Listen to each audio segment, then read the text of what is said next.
The gun was cold, not because I touched it, but because I could feel the steel in his voice. You move, and you're dead. I wasn't holding anything but my hospital ID, still dangling from my neck like a useless shield. The smell of antiseptic clung to my scrubs. My sneakers were damp from the rain, and my mind was trying to decide which was worse, freezing in place or becoming a headline tomorrow morning. The street outside St. Luke's Memorial was glowing under the flicker of red and blue lights. Patients and nurses peeked out from the sliding doors, their faces ghostly pale in the flashing colors. I had just stepped out after a 16-hour shift, my head buzzing with exhaustion, when the cruiser screeched to a stop. The officer, tall, broad, pale as chalk, stormed toward me, hand already on his weapon, like I was mid-crime. You match the description, he barked.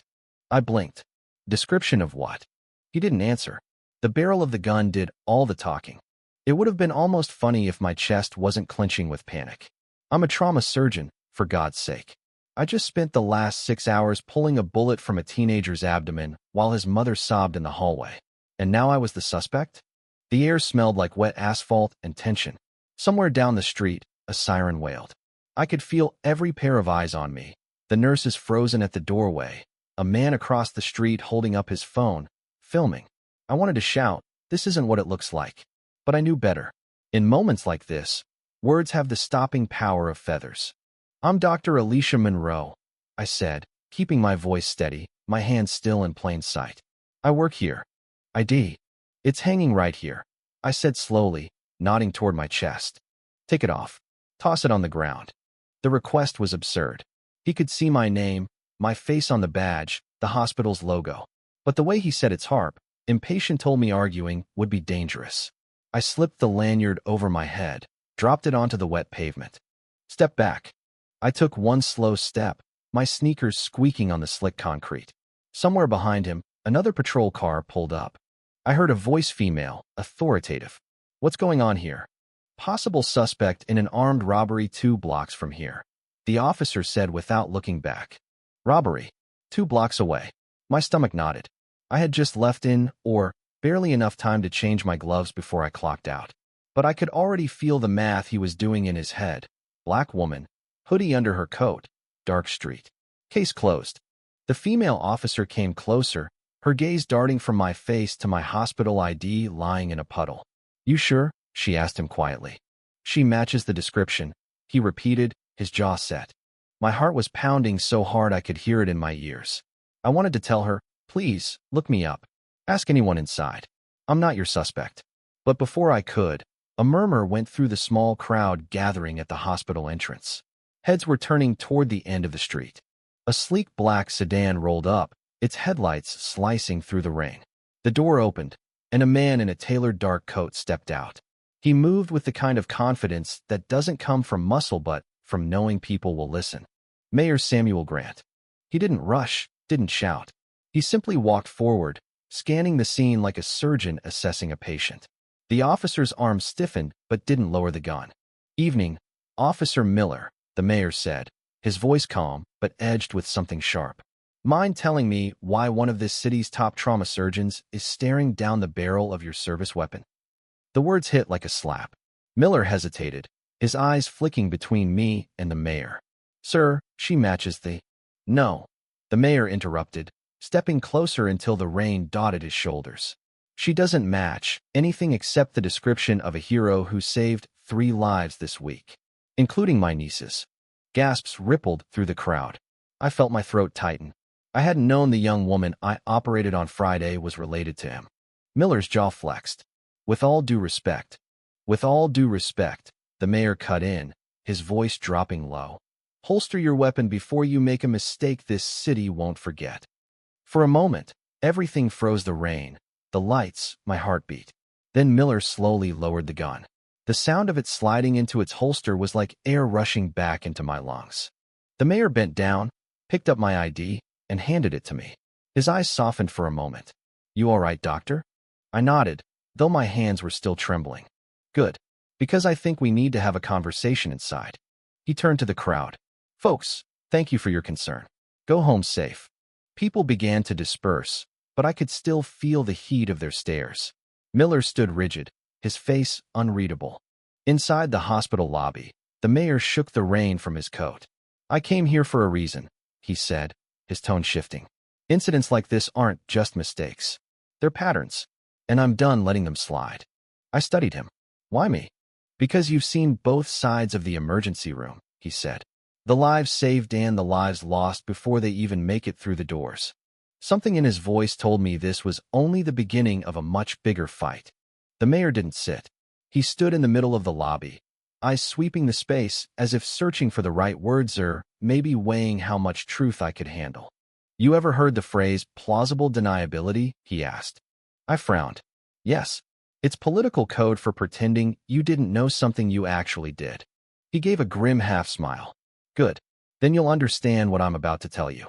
The hum of the fluorescent lights filled the pause.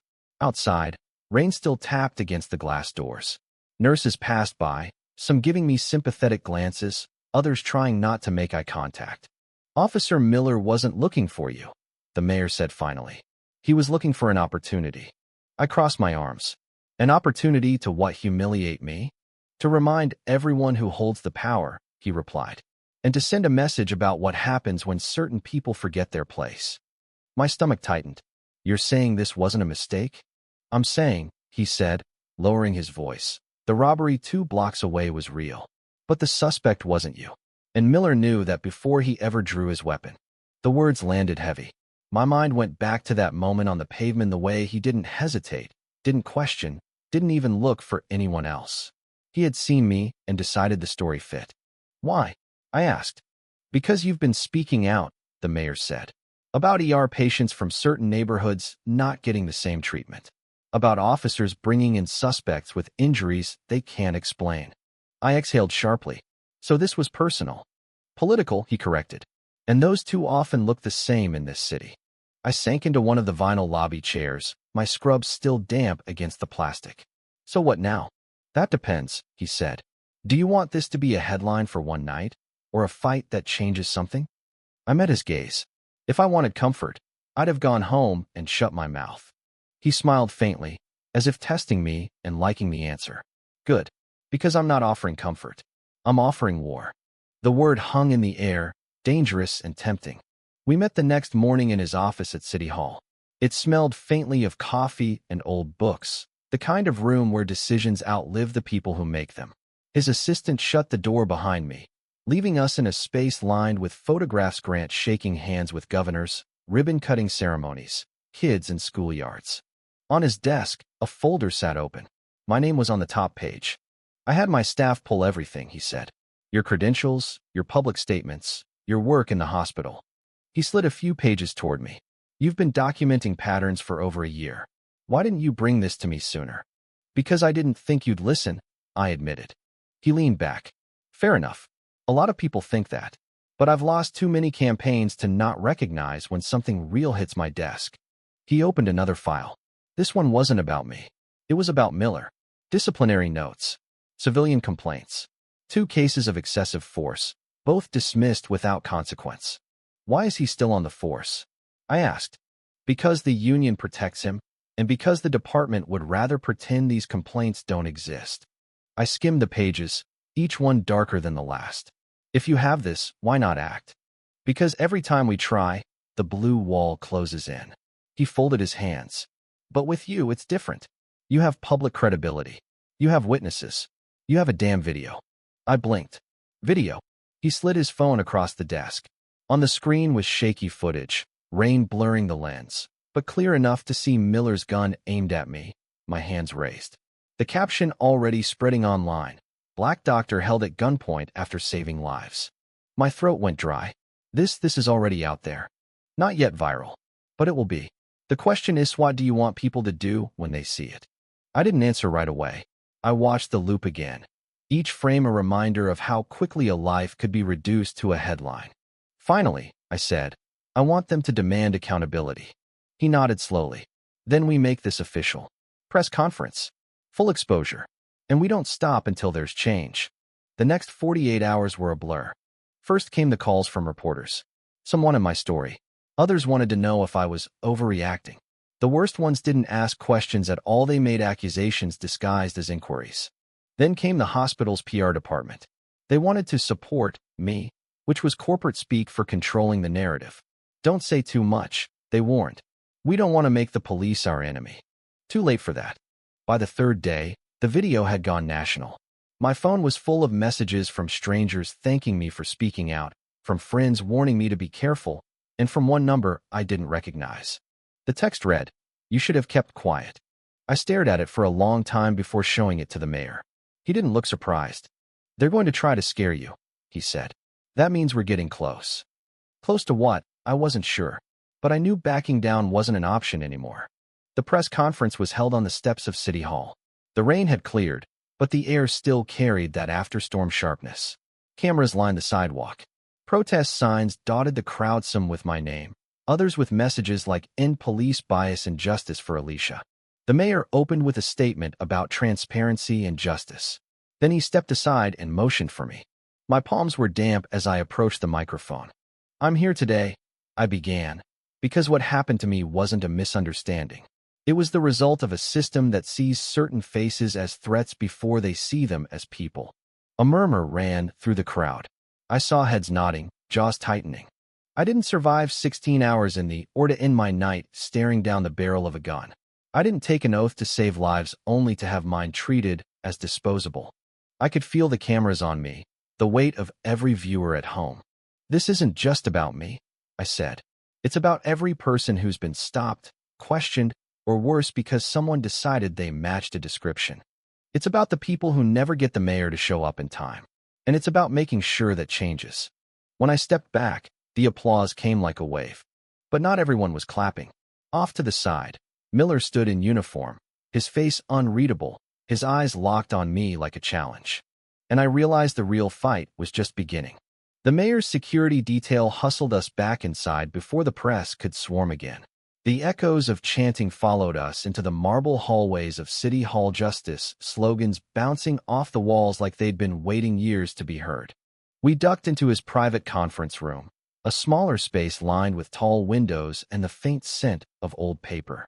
His chief of staff, a sharp-eyed woman named Camille, was already there with a laptop open and a pile of folders stacked like ammunition. Camille didn't waste time. "We have a problem." "Two, actually." The mayor took a seat, his expression unreadable. "Start talking." "First problem. The police union is circling the wagons. They've issued a statement calling this a misunderstanding blown out of proportion and accusing the mayor's office of politicizing the department." "Expected," Grant muttered. "And the second?" She hesitated. "The real suspect in that robbery? He's vanished. No trace since the night it happened. And we've got reason to believe Miller knew exactly where he went." My eyes narrowed. "You're saying Miller let him get away?" Camille nodded grimly. "Or helped him disappear?" The mayor leaned forward, fingers steepled. "You have proof?" "Not yet," she admitted. "But we have a lead." A gas station security cam caught the suspect getting into a black SUV less than 5 minutes after the robbery. Guess who the SUV is registered to? The room went still. Camille flipped the screen toward us. "License plate. Registration. Officer Daniel Miller." A cold weight settled in my chest. So he stops me outside the hospital, claims I matched the description, while the real suspect gets into his car and drives away. The mayor's jaw tightened. Which means this wasn't just bias. This was a cover. The next step was dangerous digging without tipping off Miller or his allies. Camille set me up in a corner of the conference room with printouts of the hospital's security footage from that night. I sifted through every frame, looking for anything that might connect Miller to the robbery. At 11:47 p.m., less than 3 minutes before he confronted me, the camera outside the ER caught a shadow moving quickly past the ambulance bay. The figure was wearing a dark hoodie and jeans, face obscured by the angle. I leaned closer. In his right hand, something metallic glinted briefly under the light, too small to be a weapon, too deliberate to be random. A car key. Camille peered over my shoulder. "That's not hospital staff." "No," I said slowly. "And Luke's heading away from the street toward the side lot. That's where staff park." She frowned. "If that's our suspect, and he had Miller's keys, then Miller didn't just know him." I finished. "He trusted him." We needed more than suspicion, we needed a thread to pull. The mayor called in Detective Luis Herrera, one of the few officers he trusted. Herrera was mid-40s, sharp, and looked like a man who'd learned not to put his faith in anyone wearing a badge without a reason. He listened as we laid out what we had. When we finished, he said, "If Miller's involved, you're not just dealing with one bad cop. You're looking at a network. And if you go at it head-on, they'll bury this before sunrise." "Then we don't go head-on," Grant said. "We go sideways." Herrera smiled faintly. "You're thinking bait?" The mayor glanced at me. "I'm thinking Alicia." My pulse kicked. "Me? You're the reason Miller's nervous right now," the mayor said. "If we push him just enough, he might make a mistake. And when he does, Herrera will be ready." Herrera leaned back. "It's risky. If Miller's suspects were watching him, he might shut down entirely or worse." I swallowed hard. "Define worse." Camille answered for him. "Intimidation. Threats. Or he tries to frame you for something bigger than just matching a description." For a moment, the room felt smaller. But I thought about the text message. "You should have kept quiet." Someone had already decided I was dangerous enough to scare. Maybe it was time to make that fear work for us. 2 nights later, I found myself walking alone toward the staff lot after another late shift. My heart thudded under my coat, but Herrera's voice in my earpiece kept me steady. "We've got eyes on you, document. 2 unmarked cars in position. If he bites, we're ready." I didn't have to wait long. The low growl of an engine rolled up behind me. Miller's cruiser. He pulled alongside, windows sliding down. His eyes were shadowed, his expression cold. "Dr. Monroe, out late again." I forced a neutral tone. "Same as always. You should be careful. Bad things happen in this city at night." My fingers itched to ball into fists, but I kept walking. "I'll keep that in mind." The cruiser rolled forward, cutting me off. He leaned over the passenger seat. "Why don't you and I have a little chat?" Herrera's voice murmured in my ear. "Keep him talking. Stall." I tilted my head. "About what?" He smiled thin, humorless. "About why you're making this bigger than it needs to be. You think the mayor's gonna protect you forever?" I said nothing. The silence stretched until his smile faltered. "You don't know who you're messing with," he said finally, his voice dropping low. "People in this department look out for each other.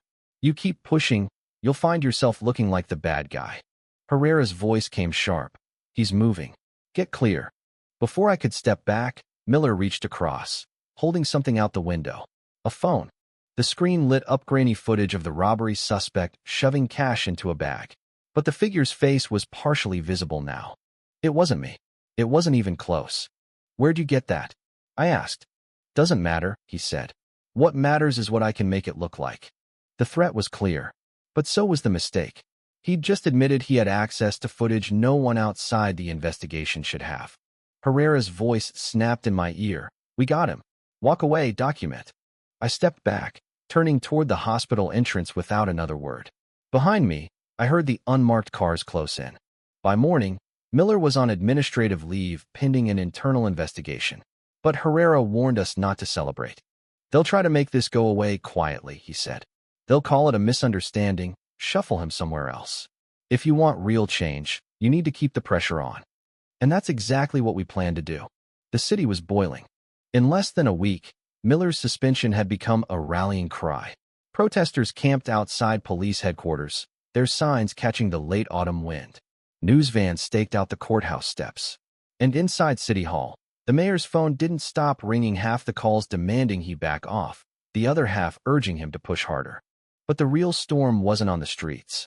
It was in a locked evidence room, where Herrera slid a flash drive across the table toward me. "This," he said, "is what they didn't want anyone to see." The files contained weeks of body cam footage, not just Miller's, but from 3 other officers. The patterns were unmistakable. Stops without cause, searches without consent, suspects matching descriptions that were nothing more than skin color. And in 2 cases, officers looking the other way while known criminals walked free. I sat back, the air thick in my lungs. How does this even survive? Because the people in charge let it, Herrera said flatly. And because most folks who could talk are too scared to lose their jobs or worse. The mayor leaned forward. "Not anymore. We take this public." Camille frowned. "You know what that means, Sam. They'll come for you. Hard." He nodded. "I'm counting on it." We scheduled a city council meeting open to the public, cameras allowed. The night before, I couldn't sleep. I kept replaying that moment outside the hospital. The rain, the gun, the cold certainty in Miller's eyes. I wasn't naive. Taking this to the council wouldn't magically fix the system, but it could drag what lived in the shadows into the light. The chamber was packed. Council members sat in their high-backed chairs, some wary, some already defensive. Rows of citizens filled the gallery, a buzz of anticipation running through the air. The mayor opened with a brief statement. This is not about one officer. This is about a pattern and our duty to confront it. Then he nodded to me. I stepped up, the flash drive warm in my palm. I'm not here to relive what happened to me, I began. I'm here to show you what's been happening to this city, over and over, when there aren't cameras, when there aren't witnesses, when there isn't a mayor to step in. We played the footage. The room went silent except for the voices from the recording's orders barked without cause, threats thinly veiled, lives upended in minutes. One clip showed a young man pressed against a wall, trembling, while the officer's camera tilted away. Another showed Miller himself, laughing in a convenience store parking lot as the robbery suspect from my case climbed into his SUV. When the last video ended, the silence was heavier than before. This, I said, isn't a few bad apples. This is a tree that's rotting from the inside. And if you don't cut it back, it will poison the whole orchard. A councilman cleared his throat. Dr. Monroe, you're asking us to. I'm not asking, I interrupted. I'm telling you. If you ignore this, you're complicit. The vote wasn't immediate. Council members retreated into a closed session while the crowd outside swelled, chanting loud enough to rattle the chamber windows. When they returned, the tension was palpable. By a narrow margin 6-5, they approved the formation of an independent oversight committee with full subpoena power. Officers under investigation would be placed on leave without pay, and the chief of police would be required to submit to a public review. It wasn't everything we wanted, but it was a crack in the wall. The backlash came fast. Talk radio hosts called me a political pawn. Anonymous letters arrived at my apartment, some threatening, some dripping with racial slurs. The hospital board debated whether my activism was damaging their relationship with the city. Through it all, the mayor stood firm. And Herrera kept digging. 2 weeks later, the final blow landed. An arrest warrant for Miller. Charges obstruction of justice, aiding and abetting, and misconduct in public office. The night they took him in, I stood at my apartment window, watching the city lights. It didn't feel like victory. Not exactly. More like the first breath after being underwater too long. The mayor called the next morning. Come down to City Hall, he said. There's something you should see. When I arrived, he led me to the front steps. Below us, a crowd was gathered not protesting this time, but celebrating. In the front row were patients I'd treated, neighbors I barely knew, strangers who had only seen my story on the news. He turned to me. They're here for you. I shook my head. They're here for themselves. For what this means. He smiled. That's what leadership looks like. Weeks passed. The Oversight Committee began its work. Cases reopened. Policies rewritten. It was slow, grueling, imperfect, but it was movement. One evening, as I was leaving the hospital, a young black woman stopped me. She was wearing scrubs, her hair pulled back, eyes tired but bright. You don't know me, she said, but I'm in my second year of residency here.